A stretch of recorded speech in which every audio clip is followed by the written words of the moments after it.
कधी-कधी मनामध्ये असा मोठा प्रश्न येतो ना, की देवाने इतकं पोट मोठं का बनवलंय? कारण रोज काय बनवायचं आणि खायचं आणि त्याच्यामध्ये सगळ्यात मोठा प्रॉब्लेम म्हणजे सकाळी काय बनवायचं, दुपारी काय बनवायचं आणि संध्याकाळी काय बनवायचं हा एक मोठा प्रश्नच असतो. तर रात्री मी चणं भिजत घातलेलं होतं. ते सकाळी बॉईल करायला टाकलं.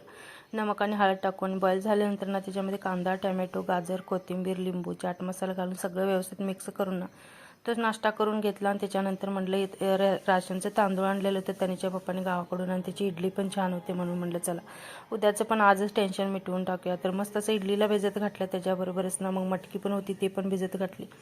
कारण भाज्या इतक्या महाग झाल्यात ना तर आधीमध्ये कधी तर कडधान्य खाल्लेलं बरं वाटतं. पण पोरं अजिबात काही तसलं खायलाच मागत नाहीत कडधान्य वगैरे.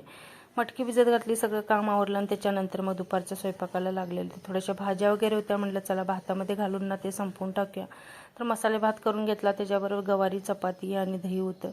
त्यांनी शाळेतून आल्यानंतर दुपारचं जेवण वगैरे करून घेतलं आणि त्याच्यानंतर मग थंड असं काहीतरी खावं असं वाटतं म्हणून म्हटलं चला कलिंगड होतं तर ते चिरून खाऊया. पण मध्ये एक अशी कलिंगड खाल्ल्यानंतर केस झालेली ना त्यामुळं असं वाटतं की खावं का नको, थोडीशी भीतीच वाटत होती. कलिंगड खाऊन ना मग तनिषला अभ्यासला बसवलेलं होतं. त्याचा पेपर चालू आहे आता म्हटलं चल 1 तास अभ्यास कर म्हणजे तुला मी खेळायला सोडीन. 1 तास बरोबर झाल्यानंतर ना मग त्याचा असं काहीतरी अभ्यास झाल्यावर लोळणं चालू होतं कारण त्याला खेळायला जायचं होतं. परत मग संध्याकाळच्या वेळेला ना स्वयंपाक बनवायचा होता. तर इथं पोरं अजिबात ऐकत नाहीत. अधिक महिने असं काय अंडी वगैरे करायला नको म्हटलं तर त्यांच्यासाठी ना अंड्याची भुर्जी बनवली होती, चपात्या आणि आमच्यासाठी मस्त असं बेसनची पोळी बनवली होती. तर स्वयंपाक वगैरे करून मस्त असं जेवण केलं. चला तर मग आजचा व्हिडिओ इथं संपवते. भेटूया उद्याच्या व्हिडिओमध्ये. तोपर्यंत व्हिडिओ आवडला असेल तर व्हिडिओला लाईक, शेअर आणि सबस्क्राईब करायला विसरू नका.